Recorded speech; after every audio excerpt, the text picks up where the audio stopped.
So, good morning, students. How are you? I hope you all are fine because जिस तरह की present condition चल रही है, so everybody is at the home and no doubt doing their work.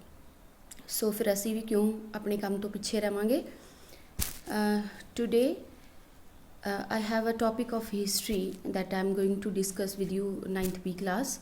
But before starting of today's topic, I just want to share something very important ਜਿਹੜਾ ਤੁਸੀਂ ਹਮੇਸ਼ਾ ਯਾਦ ਰੱਖੋਗੇ. ਤੁਸੀਂ ਆਲਰੇਡੀ ਪੜ੍ਹ ਕੇ ਆਏ ਹੋ ਇਹਨਾਂ ਚੀਜ਼ਾਂ ਬਾਰੇ, but still I just want to recapitulate the things in a short.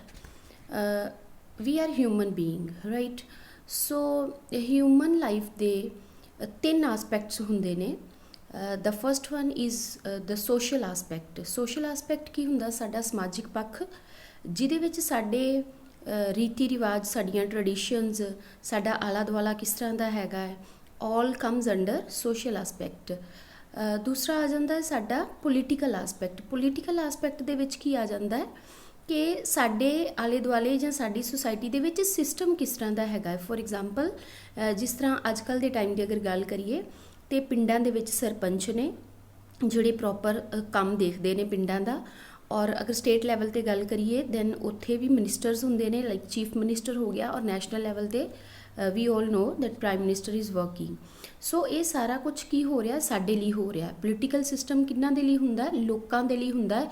ਔਰ ਪੋਲੀਟੀਕਲ ਸਿਸਟਮ ਉਦੋਂ ਤੱਕ ਹੀ ਕਾਮਯਾਬ ਰਹੇਗਾ ਜਦ ਤੱਕ ਉਹ according to the needs of the people, ਉੱਥੋਂ ਦੀਆਂ ਲੋਕਾਂ ਦੀਆਂ ਲੋੜਾਂ ਦੇ ਮੁਤਾਬਕ ਕੰਮ ਕਰਦਾ ਰਹੇਗਾ.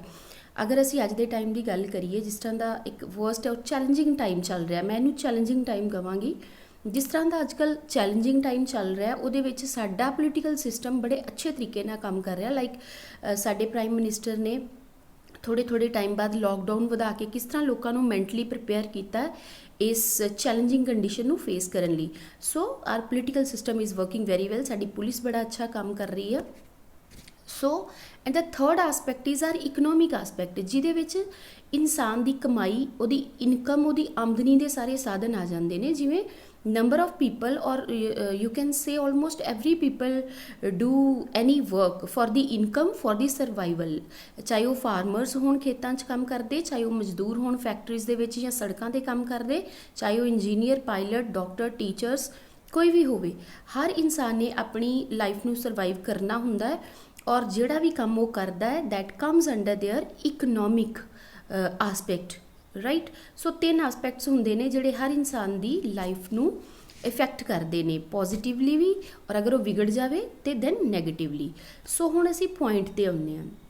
ਤੁਸੀਂ ਰਿਵੋਲਟ ਆਫ 1857 ਪੜ੍ਹਿਆ, ਰਾਈਟ.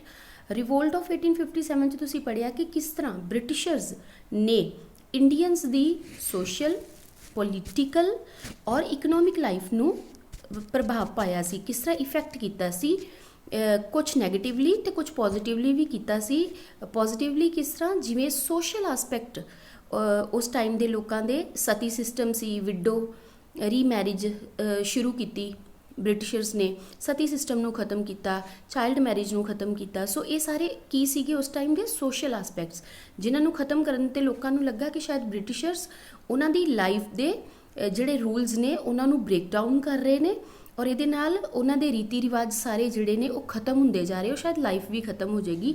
ਇਹ ਉਹਨਾਂ ਦੀ ਇੱਕ ਨੈਗੇਟਿਵ ਆਸਪੈਕਟ ਬਣਾ ਰਹੇ ਸੀ ਉਹ ਬ੍ਰਿਟਿਸ਼ਰਸ ਦੇ ਸੋਸ਼ਲ ਆਸਪੈਕਟ ਨੂੰ. But yes, undoubtedly social life ਕਿਸੇ ਨਾ ਕਿਸੇ ਤਰੀਕੇ 'ਤੇ ਇਫੈਕਟ ਹੋ ਰਹੀ ਸੀ.